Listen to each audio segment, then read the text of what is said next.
Startup or entrepreneur? What is the difference? We have Gary Jinks, CEO of ScaleupStream and the founder of GLJ Group and South Valley Angels with us today. Gary, welcome. Thanks for having me, Hugh.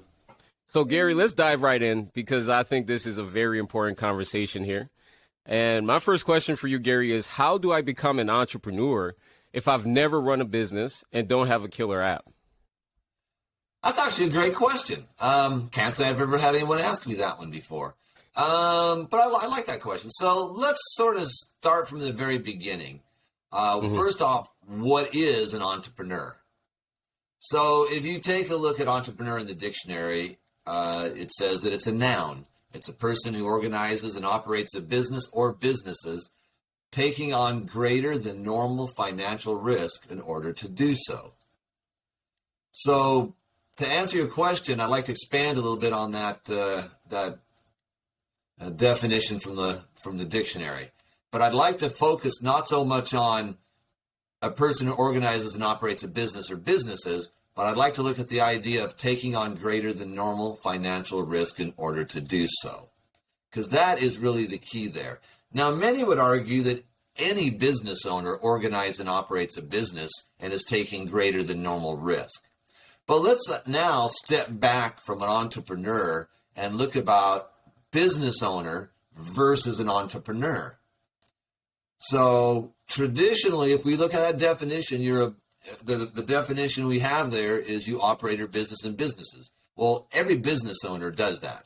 So as a new business owner, the real key is that business owners and entrepreneurs are similar when they start and what they're trying to accomplish in general. However, when I look at entrepreneur, the biggest difference between a business owner and an entrepreneur is that greater risk. And what they mean by that is a business owner, although a business owner can be an entrepreneur, there's a lot of entrepreneurs in business.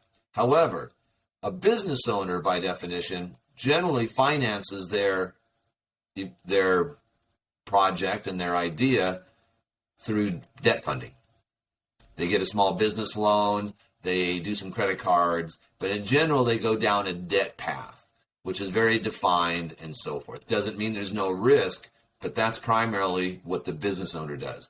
The entrepreneur, if we take the definition and go back to this greater than normal financial risk, what that usually means is that the entrepreneur is self-funded or gets his money through non-traditional methods, private investment, for example. So that is a big difference between a business owner and an entrepreneur, is the ability and how you fund that. And that's where the normal risk goes.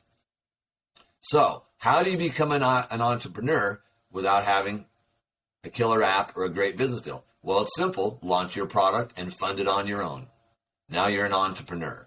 Now, that doesn't necessarily make you a successful entrepreneur. So that is the difference between a business owner and an entrepreneur. So today, when somebody says, I want to be an entrepreneur, most people think startup in today. Would you agree with that? Yeah, I would agree. I would also agree with the opposite as well. You know, there's this thing of if I'm a business owner, I'm an entrepreneur. So I think this is a very important conversation. But I think individuals think of both based on which settings they're in.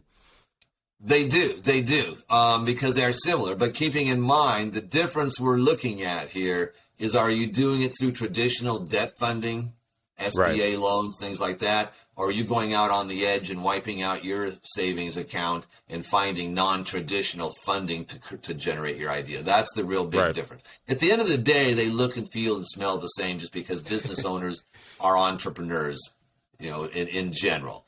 But if you look at the definition, it's that risk. So what we're looking at there is that brings us really to the discussion of the startup community, which is kind of, I believe, where that question was going. Now, one thing I'd like to add to the entrepreneur is the concept of visionary. Not that a business owner isn't also a visionary, but they may be opening something like a retail store or a coffee shop, and they're just going to get debt loaning, make profit, move on. Where in an entrepreneur, as we think about in the startup, they were bringing out something that is going to change the future. They're going to, as Steve Jobs would say, we're going to take the way you listen to music and make it different. What you want, where you want, when you want, in your pocket. So there's a visionary piece to that as well. So it's like the entrepreneur is predicting the future. The business owner is just acting upon what's already accessible, right? Which is why they could get debt financing because the financial institutions already understand what a coffee shop is versus what an iPhone is and how is it going to revolutionize society. Is that correct? Exactly. So that makes a big difference out of that. You're in a much more controlled environment that everybody understands. Controlled. The entrepreneur's got a vision that's kind of squishy, maybe. Very risky. Yeah. So, yeah, that's I think that's the biggest part of being an entrepreneur is that idea of the risk. And now, if we want to talk about that, then we talk about, if you don't have that killer app or you don't have business experience, how can you become an entrepreneur? Again, in the simple words, if you want to be an entrepreneur by definition, just spend your own money. Now, the reality of that is you're going to get into the startup world and you need to understand at that point kind of what that means. So you don't have to necessarily launch a startup.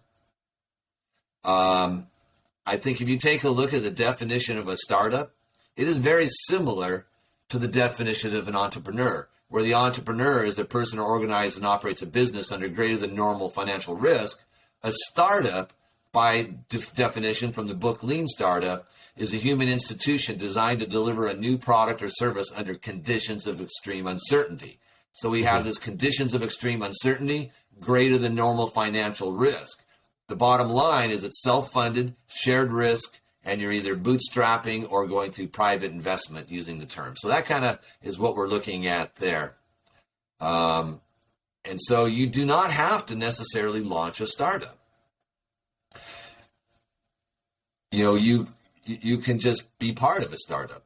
Normally when somebody says, I'm going to launch a startup, well, that means they've got the idea, they've got the vision, they know what they want, they know where they're going to go, and the CEO is going to launch that business, okay?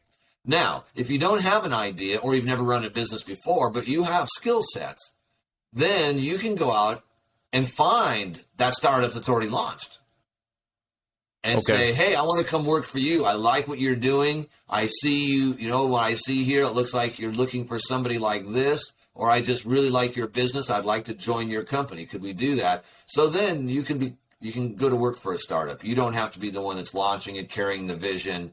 You don't need to be the CEO. All startups are hiring. They're not all paying, but they're all hiring. That's the catch right there, right? That's the catch right there. And so that's where we get to that shared risk. So as an entrepreneur, your shared risk is you might join a startup and for 3 or 6 months, you may get no salary, but you're going to get some equity in that company. And so now you're going to spend your money out of your savings account or doing a side hustle or whatever the case is to pay your funding so you can work with that startup so that you can get the upside. Then everybody gets funded and you get money, and now you start making a salary, but maybe not a large salary yet. So you're always going to be slightly under the salary, the comparable salary if you were to just go out on the street and get a job. But you'll also have an upside to that, which if everybody's working the way they should be, would be far greater than what you'd likely do in a job. Right. Okay. Yeah.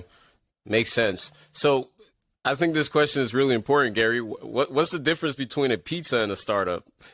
What's the difference between a pizza and a startup? A pizza can feed a family of 4. That's so. Yeah, there you go.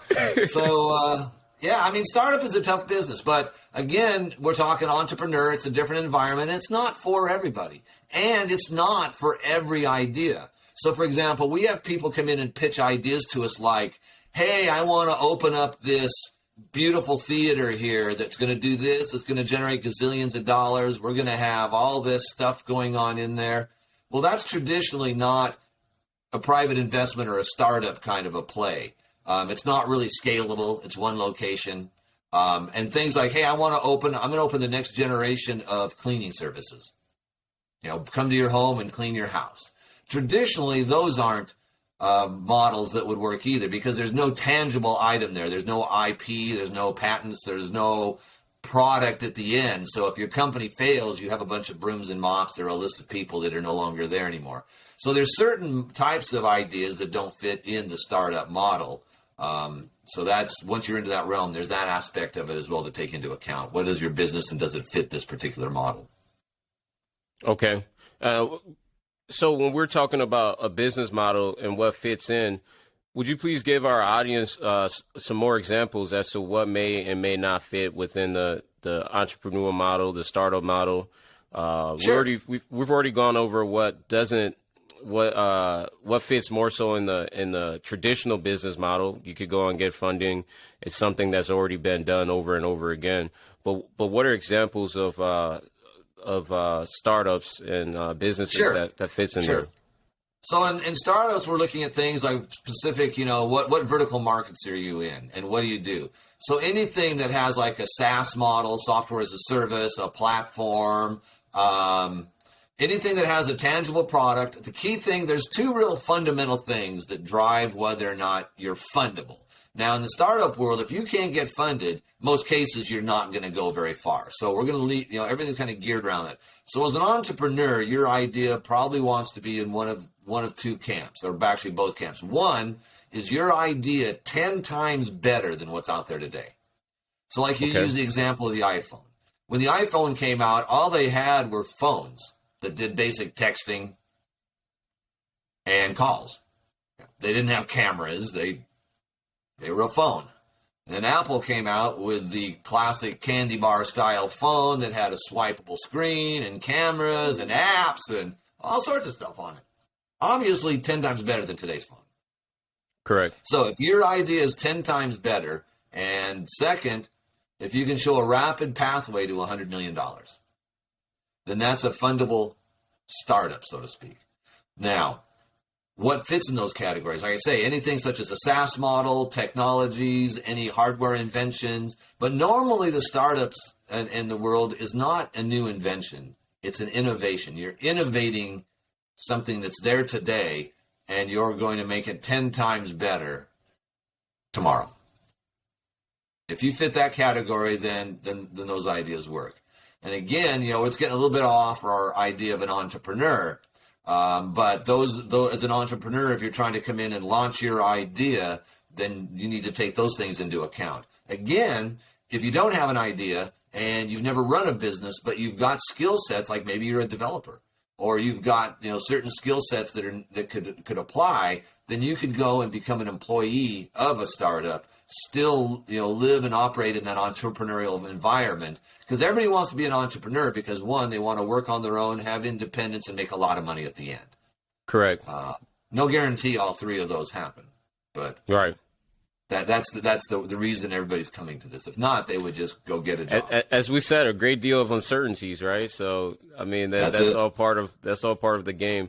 Now, I know you're really busy, Gary, but since we're on this conversation, I'm sure our audience would love to know, what are characteristics of a quality entrepreneur? Like if you're assessing yourself as a person and you want to be an entrepreneur, what are quality characteristics that you've seen over and over of those that have one in the space? Okay. So the key things, obviously, risk adverse. If risk bothers you a lot and you can't sleep with risk, then this is probably not the marketplace for you. Other than that, I think the real key to it is just,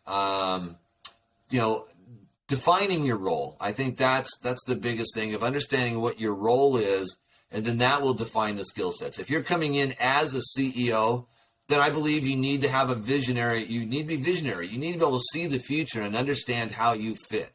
Not just, I see a problem, I'm going to solve it. Because there's no guarantee that problem needs to be solved by anybody, or anybody cares, or maybe there's already 1 million people in the process of launching that. So you need to be able to be a visionary and look down the road, have a clarity of what that is. Now, if all you want to do is join a startup, then your skill sets have to be the ability to be able to have a broad thinking experience, to be able to be agile, in your methods, to always be learning, and to be able to sort of think in a sense of clarity when you're working in a world of fog. So I think that's a big one. Now, a third thing we haven't talked about characteristics is, what if you don't want to launch a startup and you don't want to join a startup, but you've got a skill set that's applicable to startups? Then you could become a resource or a service provider to those startups. Again, all of these allow you to work in the entrepreneur environment, be an entrepreneur, be engaged in the startup community, and have the ability to ultimately reach out and get some of that equity or some upside to the companies you're working with. So again, your role: do you want to launch a startup? Do you want to join a startup? Or do you want to be a resource or service provider to the startups? Now, regardless of which of those you choose, you always need to establish a clear pathway for education, building your network, and career planning, because you always have to be learning regardless which of these you take, and you always need to be building your network, because you're no longer working in a corporation. So those are critical things to go along with that. Thank you, Gary. It's been a pleasure having this interview with you here today. Do you have any finishing remarks? I do. If you want to be an entrepreneur and you're not sure what to do or how to do it or where to go, I'd highly recommend go out to ScaleupStream. ScaleupStream is in the process of becoming the future of innovation. It's becoming a home for entrepreneurs, and it has all the resources for you to figure out what you want to do, how you want to do it, and where you want to do it. Now, if you're an early entrepreneur and it's the end of the year and you want to make 2022 your year, but you're not sure if you're ready or organized yet, there's a great there's a great program coming out on ScaleupStream in a couple weeks. I don't remember exactly the date, but it's I think it's maybe the week before Christmas. That sounds and about it's going right. to run through an entire top to bottom 2-hour detailed aspect of how to get your company organized, how to get set up, and make sure you're ready to make 2022 a strong year. So I'll put that little plug there for ScaleupStream. And we will definitely have the link for this event in the bio as well. So be sure to check that out. Gary, again, it's been a pleasure having you on. Thank you for the game. Thank you for the value. I'll see you in the next recording. All right. Thanks for having me, Hugh.